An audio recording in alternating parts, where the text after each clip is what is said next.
guys can see, it is not the typical Tribe webinar today. We are doing a marketing session with you guys.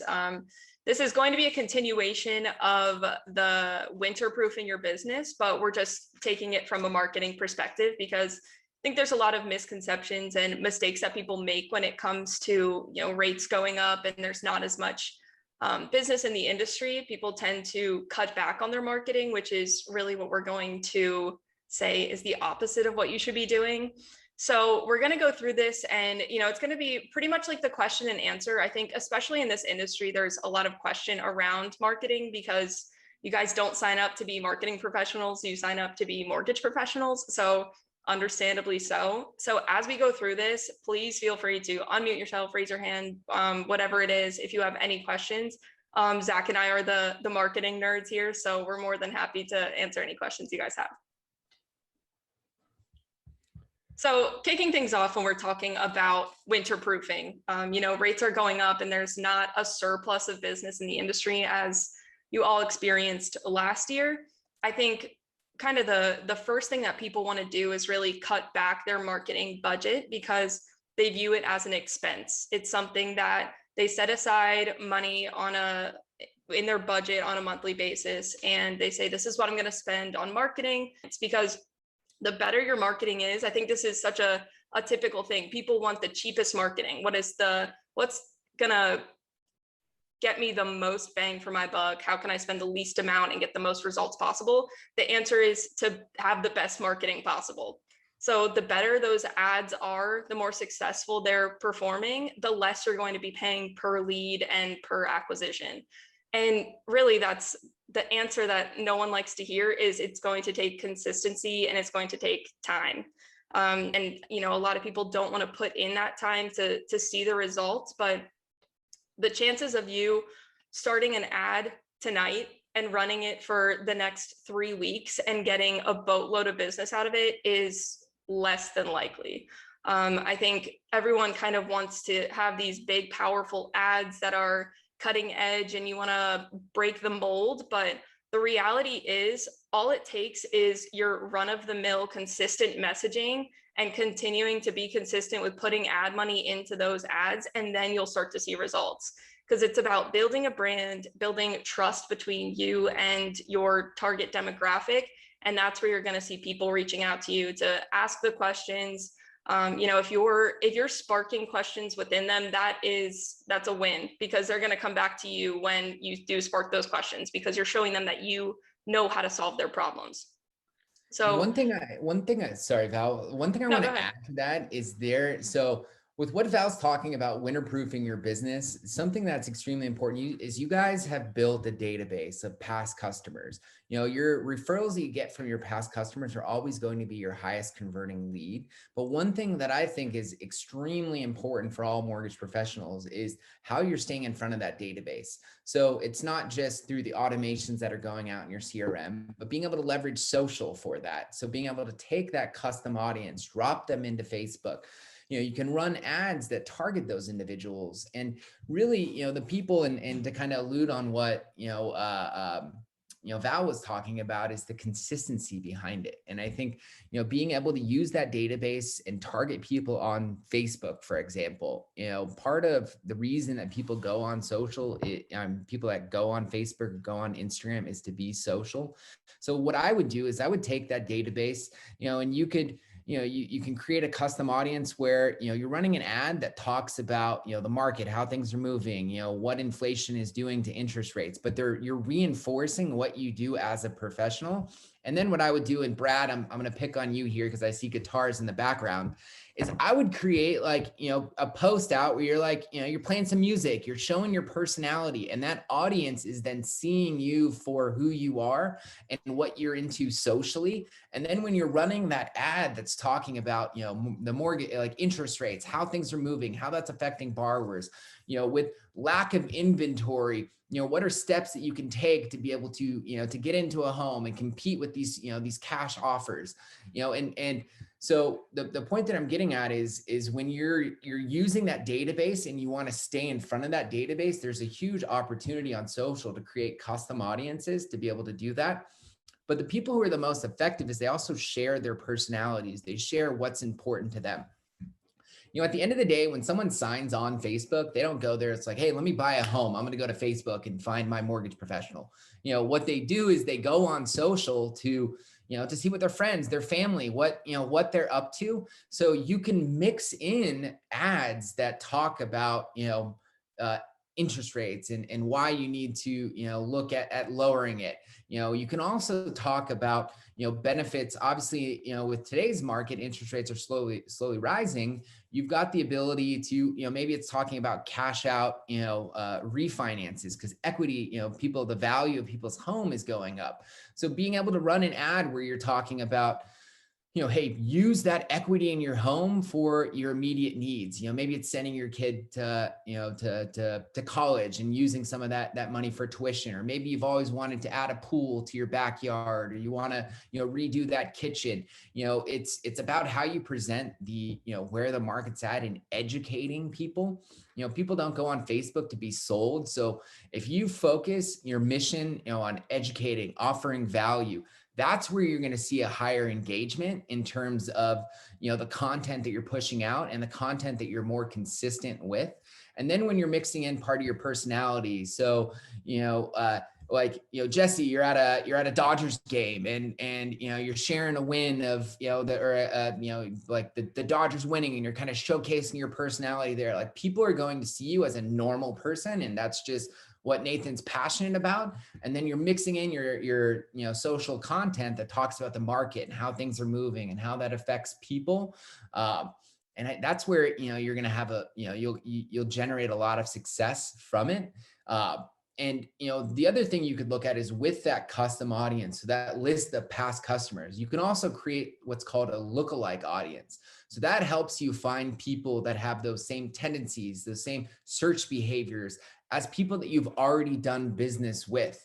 I think that's going to be one of the pieces that we look at. And I see Lori just joined, and it's perfect timing for her to hop on the call, because we're actually working on a campaign with her database and doing a lookalike audience that we're pushing out on social about what she's doing with the art of homeownership. So Lori, I'm picking on you right as you join. Hope you had a great Mother's Day in Nashville, by the way. So I did. Thank you.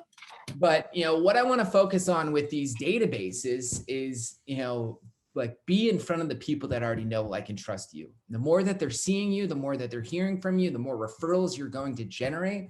And that's part of winter-proofing your business, is creating all of your and ensuring all of your past customers are, essentially sales reps for your business, and they're referring your business, and they're advocates, and they're speaking about your experience. So, I mean, that's, part of what you want to think about when you're winterizing your business is how can you stay in front of the right people? And that can also, into strategic partners, your realtor partners, how you can stay in front of them. And I'll give an example. So what we're doing with Ryan's mortgage practice is we have a database of all of his realtor partners, his financial advisors, his trust attorneys, his CPAs, where we run retargeting ads through Google. So they're Google remarketing ads, where we take the email addresses of those individuals and we follow them around the web. So they're seeing Ryan's face, they're seeing his team over and over again. And it's talking about, hey, when you partner with the Insight team at Neo Home Loans, this is the experience that you can, expect to see. And it drives those people into a funnel. So say, for example, like, with Lori, what we're working on is, strategic partners in her local market. So building that database and being able to follow those people around. If you're looking to generate, new partnerships, there's effective ways of using data to put your information in front of those people. And I think that's part of, like, winterizing your business is any dollar that you're putting out, understanding very clearly what your strategy is and what you're looking to accomplish.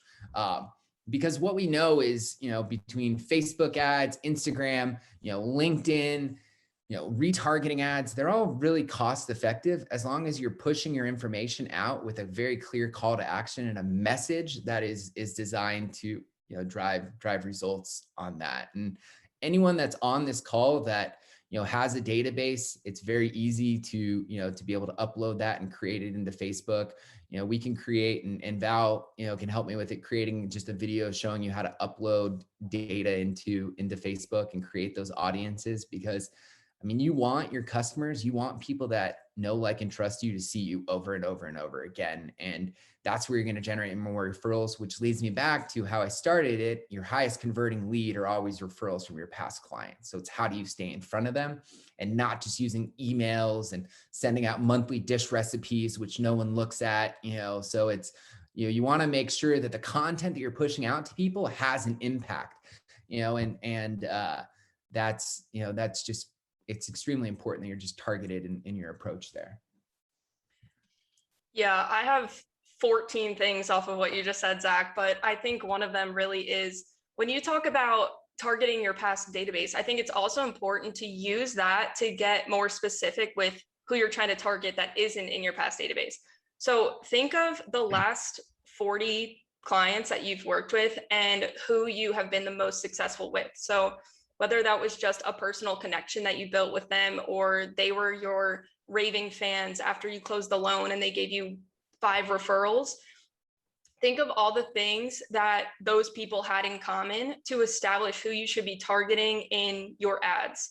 And that's really it's really a mindset thing too, because if you're running ads and you want to be targeting, say the people that you've been the most successful with are all first-time home buyers. So you say, okay, maybe I should be targeting first-time home buyers. Then you should be putting out in your organic content and your ads things that will solve the problems of first-time home buyers, which is a huge opportunity. I mean, that's a demographic that's very easy to solve problems for because they don't know where to go to get a mortgage. They don't know the first step in getting a house. They don't know if they need 20% down. So if you're putting out that information that says you don't necessarily need 20% down, you don't have to spend your entire life savings on a down payment, that's going to get them thinking, and it's going to show them that they have opportunity to buy a house. And if you're solving their problems and answering those questions for them, that's going to ease their mind. They're going to feel more comfortable about the process and be much more willing to reach out to you.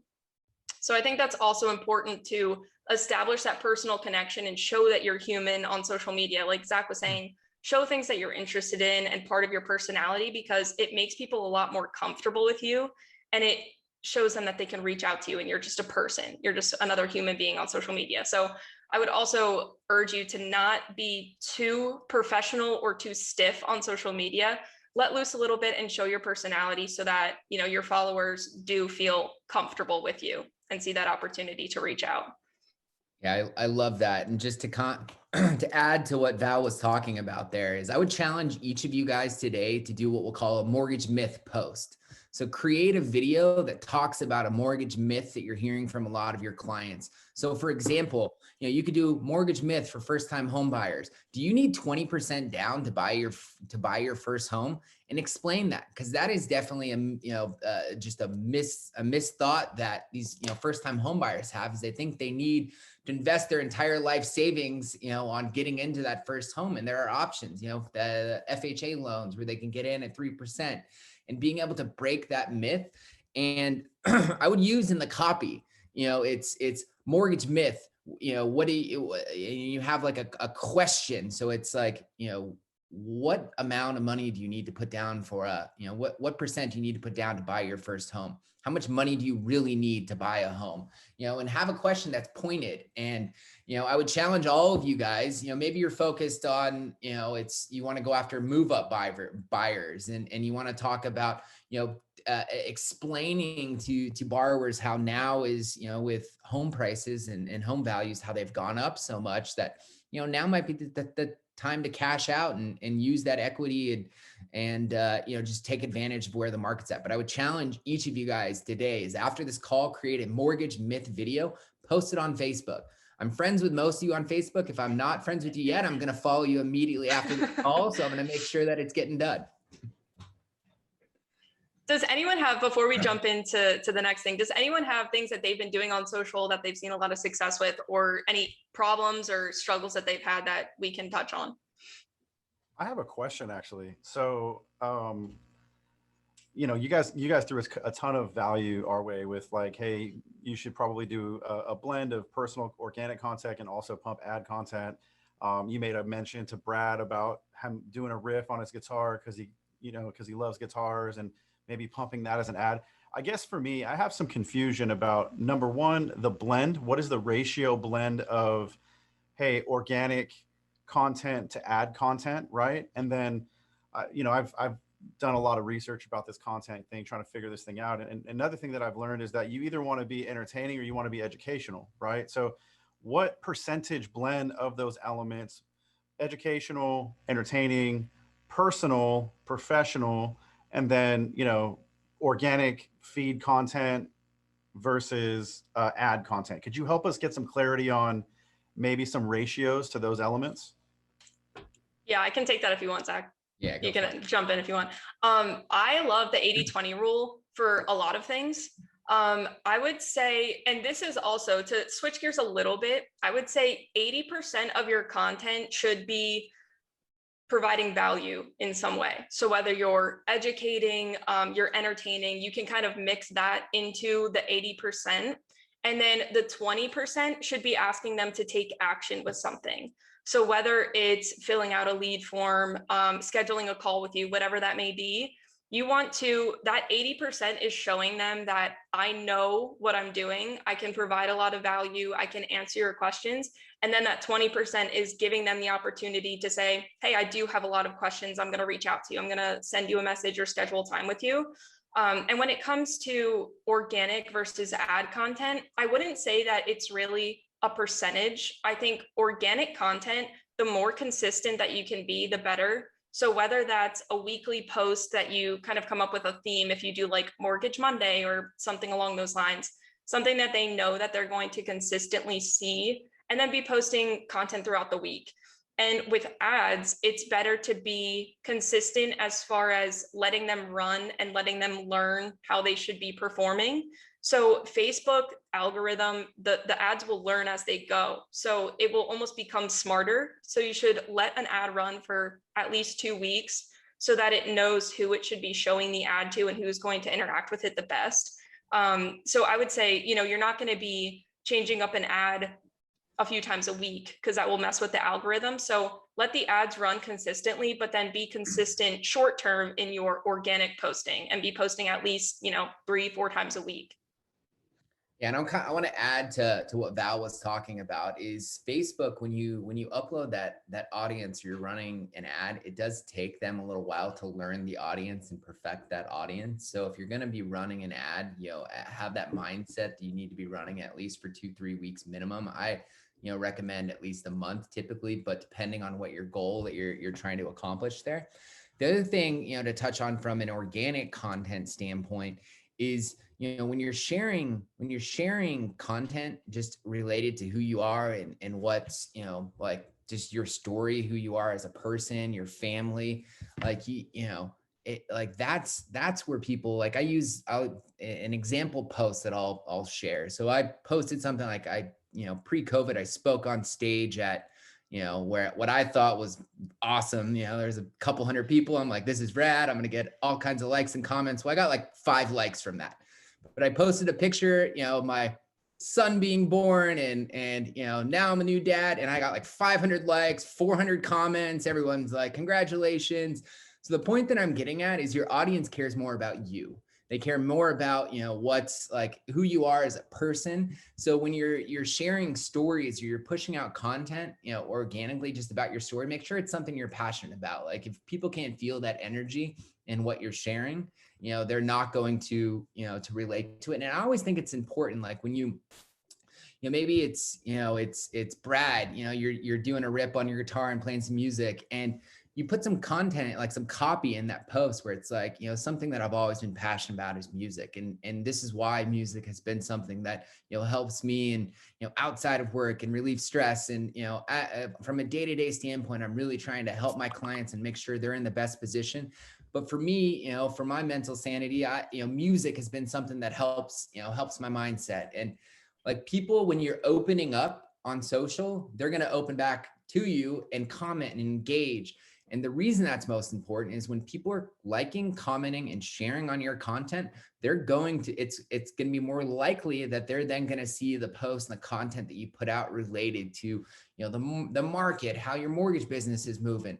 So, what I would challenge you there is, don't be afraid to open up and share what's going on in your life, and that's where people, feel a sense of community on social. I know a lot of people are like, I don't want to share my life. Well, what I hear people say when they don't want to share their life is, I don't want to grow my business, because that's what you're missing out on, because you're going to generate more exposure. You're going to generate, more opportunities to be in front of the people that can refer you, can use you for, their mortgage needs. So, keep that in mind is, the more open you are, the more that you share those sorts of stories, the more opportunities will come from it. Did that answer your question, Nathan? Do you have any follow-up questions? I mean, I do, but I don't want to dive in super deep here. I'd probably have to get on the horn with you guys and dig into this a little bit more. Of course. Yeah, feel free to reach out. We can get For something sure. scheduled. I'm going to have to do that soon. Thank you. Okay. Quick question. Yeah. Where should we be posting from, do you think? Our personal Facebook pages or the business? That's always something I'm unsure of. Yeah, so That's a good question. So, anything you share on your business page, you can create an ad behind. So the main difference between your business and your personal page is, when you post things on your personal, you can create an ad that pushes it out to a larger audience. Things that you share on your personal page, you can't use any ad dollars to drive, opportunities. So, I think if it's personal stuff, it's about who you are, you share it on your personal page. I think that you can share, things that are important and personal to you on your business page as well. But what, I would do is you could also, it's a video you put out about the market and how things are moving. You can share that video from your business page onto your personal page so that you get, exposure, you get some likes from that, that sphere of influence there. One thing I just want to advise everyone to make sure you're doing is adding your clients as friends on your personal Facebook page so they see that content. The more friends that you have, the more clients you have added as a friend on your personal page, the more exposure you're going to create from those. And again, people, I heard this from a mortgage professional we work with, and he's like, I put some things out on my personal page that I wouldn't want my clients to see. I'm like, well, if you put something on your personal page you wouldn't want your clients to see, you probably shouldn't be putting it out on social media. So, that's what you want to, just be PG on your social page and use it more as a way to, update what's going on in your life, but also know that this is a driver of business for you. I think Ryan does a pretty good job of that too, sharing a good ratio of personal and business. And he also, from his personal Facebook page, a lot of the time he'll share content from his business page. So it kind of aligns and works together. Does that answer your question, Curtis? Oh yeah, totally. Okay. And let me ask, can I ask a follow-up question? Yeah, Please. of course. Where do you drive folks to? I mean, do you drive them to a splash page? Do you drive them to a forum? I mean, do you just want to give information about yourself, and Yeah, I think you go. Okay. I think you have to establish, first of all, well, I don't think I know. You have to establish what your goal is with social media. So it's all dependent on, are you trying to get more referral business? Are you trying to get more prospects? Are you trying to, you have to establish that goal and then say, what action do they have to take in order to accomplish that goal? So if it's getting more prospects, you can have a call to action to schedule a call or send you a message asking you, open your inbox to ask you any mortgage related questions that they have. But I think establishing that goal first is really important. If you want to get more referral business, put your Calendly link and have them schedule some time so that you can show them what value you're going to be providing them. So I would say it's all dependent. I know that's not a super black and white answer, but it's all dependent on what you're looking to do and who you're looking to target. But I will say, say you make a landing page, if you want to drive someone to a landing page, I think a big mistake with landing pages is people treat it almost like a website. So they'll have some information that will take them elsewhere, not on the landing page. It will have a call to action at the end. If you're creating a landing page, that should have one call to action. It should have one purpose, because the purpose of a website is to inform and educate someone. It will take them a few different routes, but the purpose of a landing page is for them to accomplish one thing. So if you want someone to schedule a call with you, you can have multiple calls to action, but they should all be schedule a call. So give them a few opportunities to do it, but it should all be consistent.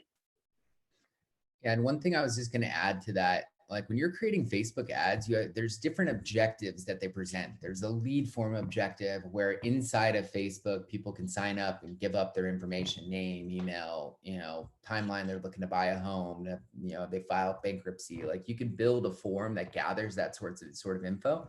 But there's also options like website clicks. So maybe you want to take people to a landing page where there's a video that, that has a form people can fill out. You can also run brand awareness ads. So if you just want your realtor partners to see you and your face to be reinforced with that audience, you've got, that ability, there too. There's recently, and we've started working a lot more, on messenger ads. So a little bit, in terms of what we're seeing with Messenger is, people want responses and they want to be able to quickly ask and engage. And you can set up the Pages app on your phone. So that will connect Facebook, your business page, to your phone. So when you get a Messenger notification, it's almost like a text message where you respond right away. So, there's the point being is there's a lot of different objectives on social, but it depends on, are you looking to drive conversations now? Do you want a lead form to be filled out where, you drive them into your CRM for automation? Brand awareness is just about reach and impressions and people seeing you over and over again. So, there's just a lot of different objectives, but depending on what your goal is, that's how I would work from there to create the ad strategy. Facebook also, with those ad objectives, I would just be cautious, because whatever you choose as an objective is exactly what Facebook will do. So I know that sounds kind of obvious, but if you have, let's say, a landing page where you want people to convert, you want them to fill out a lead form, you don't necessarily want website traffic, because that's all you're going to get. So they're going to show it to as many people as possible, where Facebook's saying, well, you're getting the website traffic, that's all you wanted, but they're not actually taking the action that you want. So they're not filling out that lead form. So if you want to generate more leads, put a lead form right on Facebook. You can do that through, like, while you're running the ad. So if you want conversions, that you're going to want to run it for increased leads. Like, you want to get leads out of that. You don't want website clicks or anything like that. So be very direct with the objective that you want and make sure that you're running it for the correct one. I love that. Does anyone else have questions? This is great engagement. Lori? Okay. Actually, two thoughts first. Was it Nathan who asked about the social media posting percentage? Yes. I think it was Nathan. Okay. So I will tell you, I've been doing it for a long time. I'm older than almost all of you guys, probably all of you on this call. But when my daughter is 21 now, but when she was 5, I was like at this point where I was young in business and I didn't want to do a lot of personal stuff. I just wanted business to be business and personal to be personal. And one day my daughter came and I was writing my newsletter and she said, well, how come I can't write something for your newsletter? And I was like, well, I guess you can. And I wasn't really sure I would publish it or not. Well, we ended up creating this little kindergarten corner, and my daughter is actually a writer now. Fast forward, I should have known, but she wrote this little kindergarten corner. It was something that she had observed on the playground or whatever. Anyway, it turned out to be hilarious. And so I added it to my newsletter kind of begrudgingly. I'm like, okay, I told her I would, so I need to honor my commitments and teach her how to really do what you say you're going to do. And it was like, we got more, there wasn't the way that social media is right now, but people responded and called and emailed, and people couldn't wait to have the information to see the kindergarten corner, which became first grade something, second grade something. And so now I have I have people that I connect with at a much deeper level, and they have watched Hannah. She's on our calendar every single year, and they have connected with us because I started sharing some of those things with her. So I would just encourage you, if you're afraid to do the personal thing, I agree with you, Zac. Like, we are who we are, and my goal is just to be I want to be the same Lori Richardson to my clients that I am as a mom and as a wife and as a servant leader, and all those different things. So I would just encourage anybody who's thinking about that. That was hugely transformational to me. I don't have to share really anything, but I've created so many friendships with my clients over the years that really started with that connection, and it was super fun. So that's just my encouragement. That's My awesome. other question was, I don't know, I was talking to Josh about this a couple of weeks ago, that I've done a good job of knowing who else is in Tribe. And I think how Zac, you said you would like to friend all of us, or you're friends with all of us on Facebook so you can watch what we do. It would be really helpful for me to be friends with other folks in Tribe that are similar to, like, Josh and I are like, twins, separated at birth, but, by another mother, just in the way that we think. So we write the same way, we create the same type of content. And I bet there are other Tribe members that are similar to that, where I could take, I swipe and adapt Josh's stuff all the time and vice versa. And it's so much easier for me not to have to reinvent the wheel. So I would love to have, maybe be friends with everyone in Tribe, just to see how y'all are doing it. And I might go, oh my gosh, that's a great idea. Or you might see something that we do that, just spurs a thought in your brain. So I've not done a good job of that. And I wonder if you guys could help me with that. I love that concept. Part of the concept with Tribe is community. So being able to connect us and this big world and bring us all together, I think is a great idea. Macy, if we can tackle and put together some plans on that for the team, that'd be really helpful. I think one opportunity too is within the Tribe Facebook group. If you're putting out, so say Lori, like, you post something that you think is cutting edge and is going to really help your followers, or you get a lot of engagement with it, share it into the Tribe Facebook group so that people can see that and kind of reinvent what you're doing and put it in their own words. I think that's a really good opportunity too. I like that idea. Great idea. Love that. Anyone else? Any other questions based on what we've gone over already?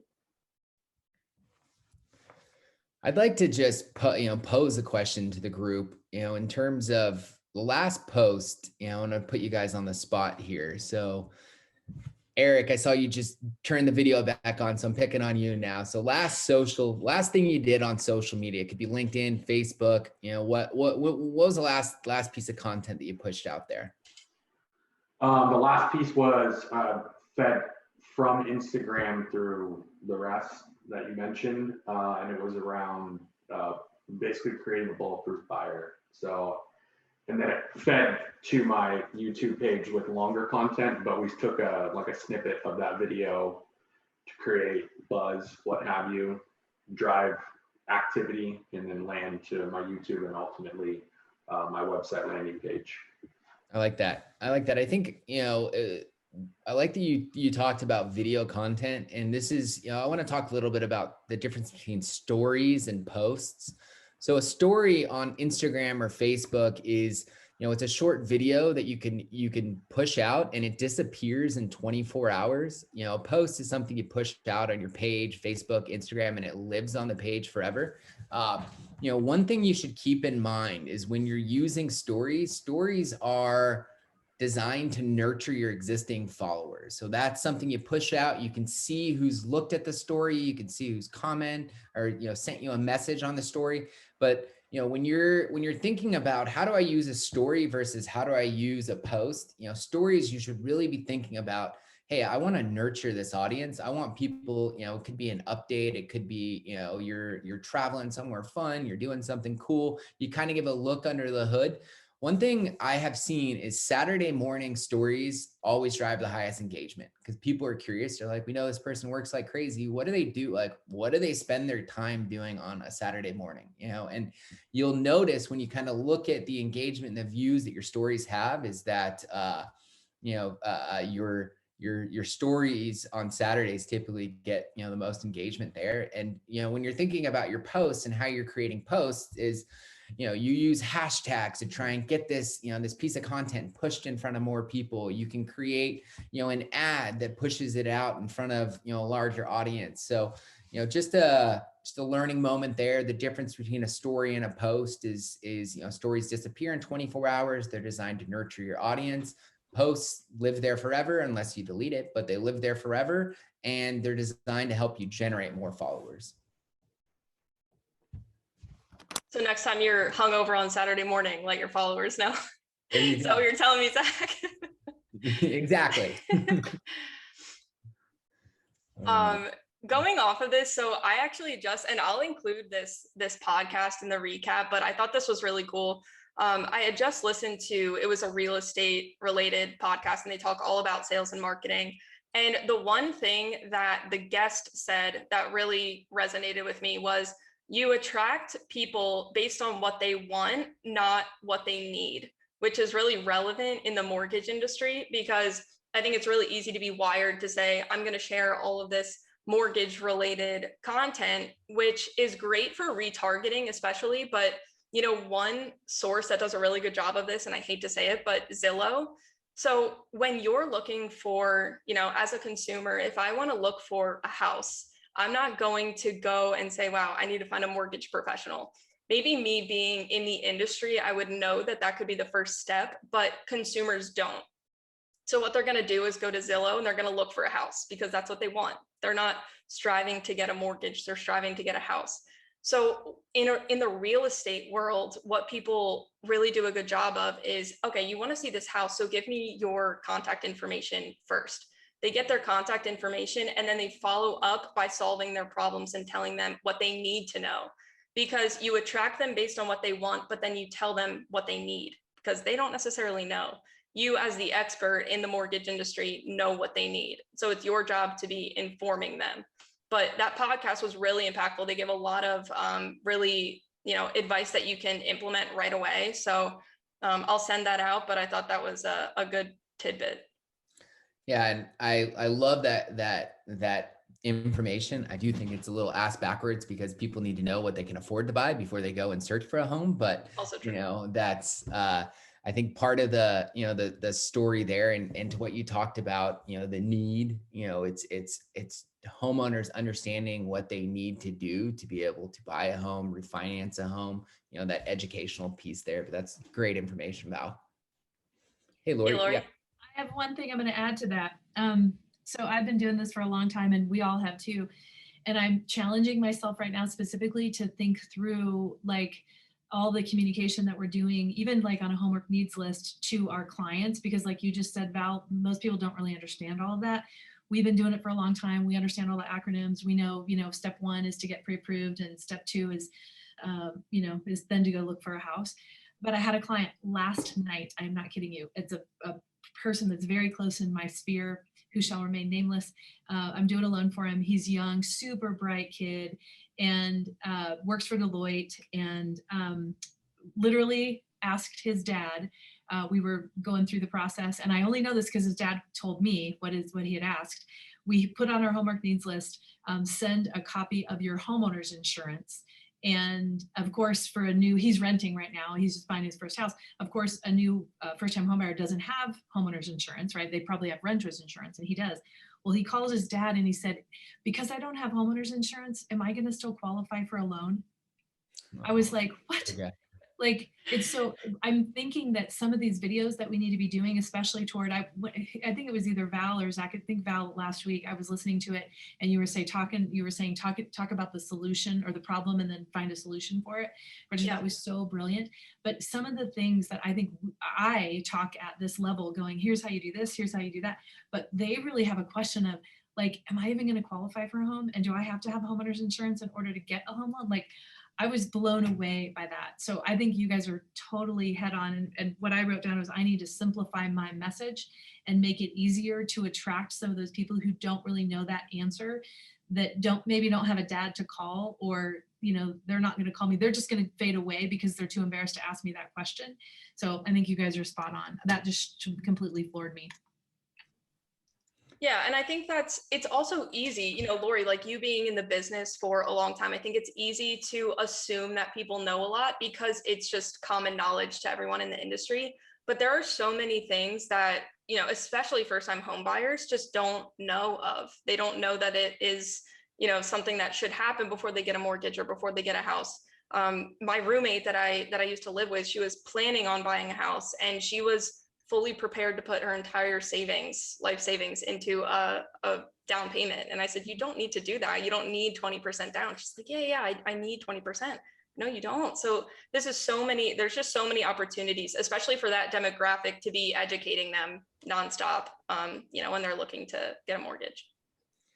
Yeah, I had a friend that she was looking to buy a home, and she like messaged me and asked, she's like, you know, should I, you know, I like what I think the question was that she's like, I'm trying to save to get to that 20% so I don't have to pay mortgage insurance. I'm like, well, actually, if you get into a loan now, lower interest rates as rates are rising, you know, the money that you would have saved and lost out on there, that's probably going to be a wash. And, you know, I'm not a loan officer, but I just, you know, working in this space, like that's, you know, it's those sorts of uncertainties, especially in those first time homeowners, that, you know, there's just a lot of educational opportunities.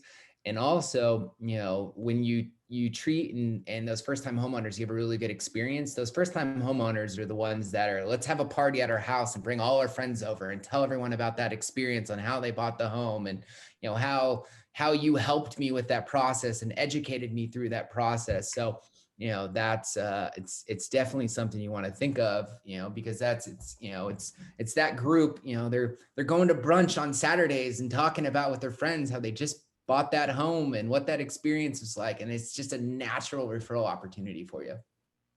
Can I ask a question? I know we've talked a lot of concept, obviously some great concepts here, but from an execution and tactical standpoint, like what are some apps that would maybe help us enhance the quality of our content?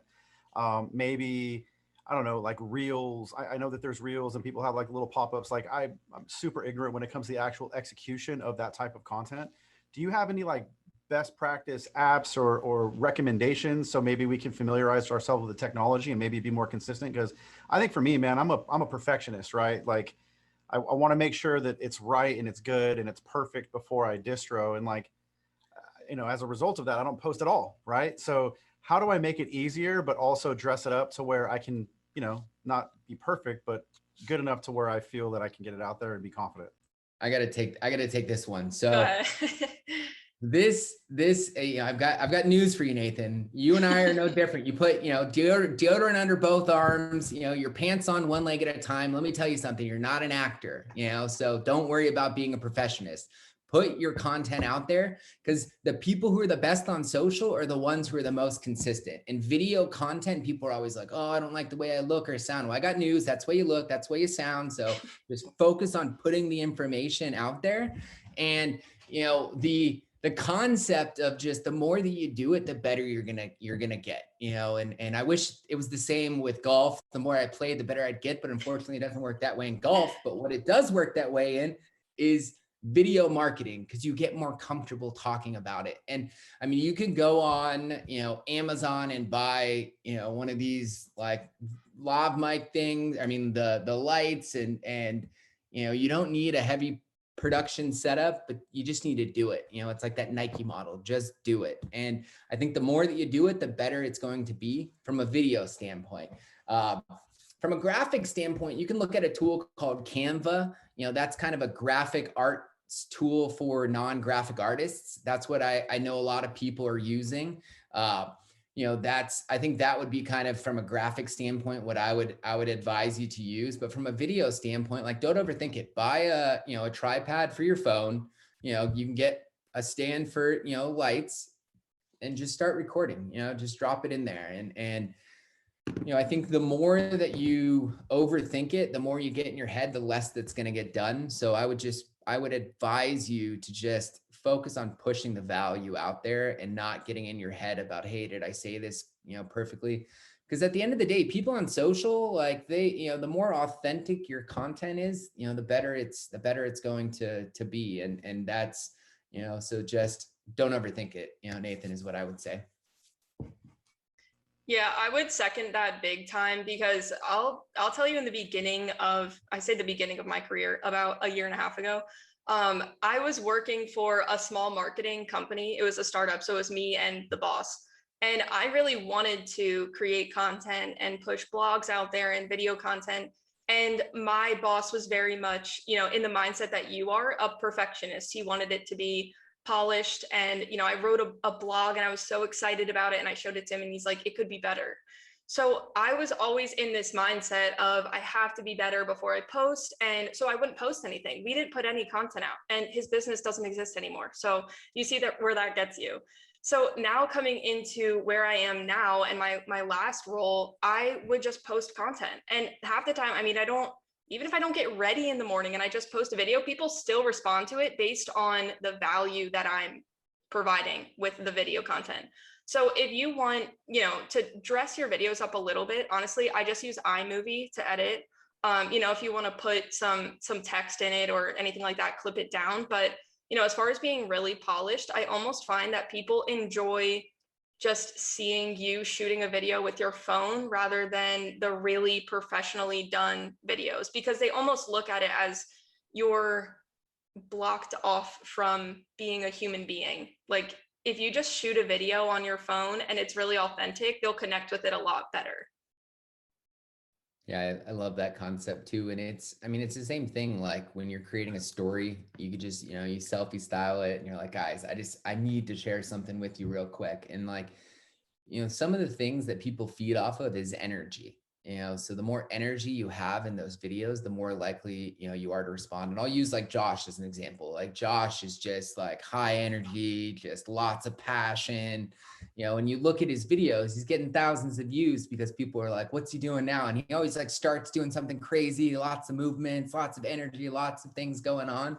And that's what people are looking for on social is, there's energy and the more that, you're talking about it, that's what gets them to start watching the video. Then obviously you have to deliver value in your messaging. But, I think the concept that you guys should take away from a content creation standpoint is just do it. Like, don't worry about, being perfect. Don't worry about, hey, did I say everything flawlessly there? Just worry about creating it and pushing it out there. And the more that people are seeing from you, the more consistent you are, the better you're going to get. I would also say, Nathan, if it's more of an issue of, like stuttering or not getting the wording completely right, there's a lot of free teleprompters just online that you can kind of put a script into so that you can, you're a little more consistent with it. But I find too, if you just speak into the camera as you normally would, it comes through a lot more authentic rather than reading a script. But that's something where, just to kind of get your feet wet and start out, that could be helpful. No, I appreciate it, guys. Thank you. One I have thing, a quick question. I'm sorry. Go ahead, Lori.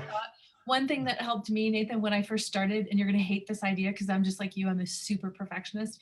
My coach always tells me, remember progress, perfection, like shoot for progress, right? But I did not watch my videos. And now I had an awesome marketing assistant who did, and she would tell me, nope, we got to redo it. But I began to trust her because I hated the way that it looked. I'm like, oh, I look fat. I just got my hair cut. And she would judge content for me. And that took me out of the realm of being such a perfectionist of like, oh my God, I could have said that word or I stuttered there. And I trusted her to go, yeah, that sucked. We need to do it again. Or it's good. And that's how I kind of got over that. I still don't watch them because she does, for the most part, all of them. But now at least when they come across, I can stand them. So that's a total side note. But there you go. That's helpful, Laura. I appreciate that. Curtis, go ahead. I know you had a question. Yeah, I had a question regards to social versus like YouTube, or using YouTube as a place to drive people. Because I know there's another Facebook group that I was checking out, and they were, for an example, they were showing this one guy who does mortgages, right? And he has like 50,000, followers, and on YouTube has tons of people in there, watching it and views and all that. But he really has no production. When you look up his numbers, there's like nothing happening in his business, but people are watching him. So what if you found is really pulls through and actually generates business at the end of the day?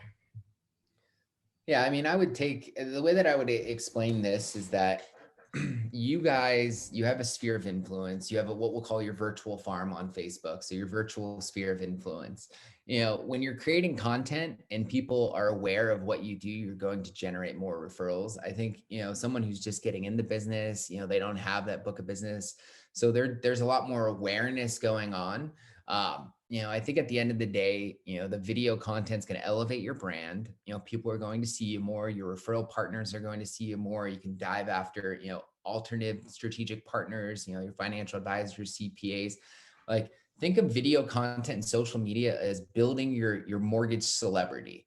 The more that people know who you are, the more that people know what you do, the more that people know how you help them, the more opportunities will come from it. And I think the call to actions you have there is, it's like with that 80-20 rule of your content, the fun, engaging versus, strong call to actions related to your business.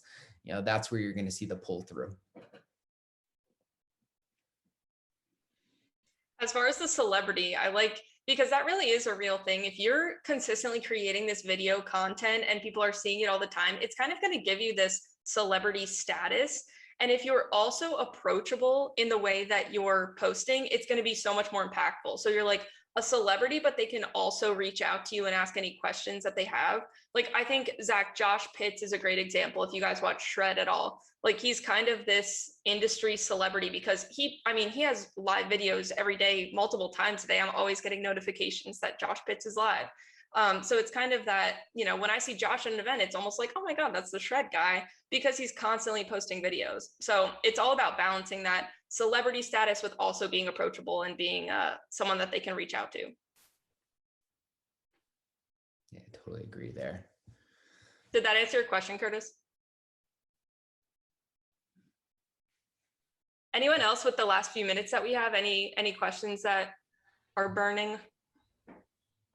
You just made me think about one of the most successful posts we ever did was I did a couple of years ago, and I was trying to remodel my bathroom. And I'm not a construction person. I don't play one on TV. And I was I had no idea where to start. And I realized that I ended up talking to one of my clients who is a contractor, and he's like, Lori, the first place you need to start is a plan, right? I'm going to send you an email. We're going to blah, blah. And as soon as he gave me that plan, I was done within like 3 weeks, because I was like, I knew exactly what I wanted. I just didn't know where to start. And so I went on Facebook and I said, here's the deal, you guys. I know a lot of you are in this exact same situation, and you or someone may want to buy a home and they just don't know where to start, and it's okay. And I was probably 53 years old at the time, right? And I'm like, I just learned this huge lesson that if I have a plan, and I told the story of here's what happened, and now I have this beautiful bathroom that I didn't have for 6 months because I didn't know what to do. And that was one of the most successful. People reached out and they're like, you know what, that's totally true. So I think I need to do a better job of going back to, I just learned a really big lesson, and it took me 54 years to figure it out. But whatever it is, like, I'm right there with you, and I'm learning and kind of building the bridge for them to be learning and reaching out. So I need to do a better job of that. So thank you for the reminder. Yeah, I love that. All about being vulnerable. People really respond well to that, big time. 100%. Yeah, it's been a great time talking social and strategies and ad strategies. Is there any questions you guys have? Anything we can answer before we sign off here? Anything you guys want us to touch on? Anything we could help with? So my challenge to each of you guys is to take action. Put out that mortgage myth post today. Let's see it. What's a myth that you guys want your clients to be aware of? And at the end of the day, when you're setting goals for yourself on social, set attainable goals. Maybe commit to just 2 posts a week, and try that for 30 days. What I've always found is the people who are the most successful are the ones who are the most consistent, but they also set realistic goals.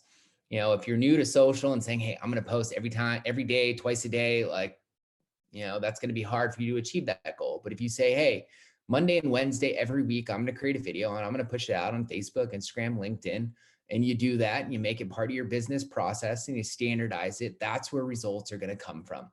So just what I want to leave with today is take action, challenge yourself. Don't worry about being perfect. Don't worry about how you look, you sound. Just worry about doing it and put it out there. And the more consistent you are with it, the more opportunities are going to come, and through that, your business will grow. So I really, really appreciate everyone's time today. And if there's anything we could do to help you guys, please don't hesitate to let us know. And with that, enjoy the rest of your Thursday, and we'll see you guys all next time. See you Thank guys. you, Thanks so guys. much. Thanks, guys. Okay. Take Thank care. you. Bye. Thank you.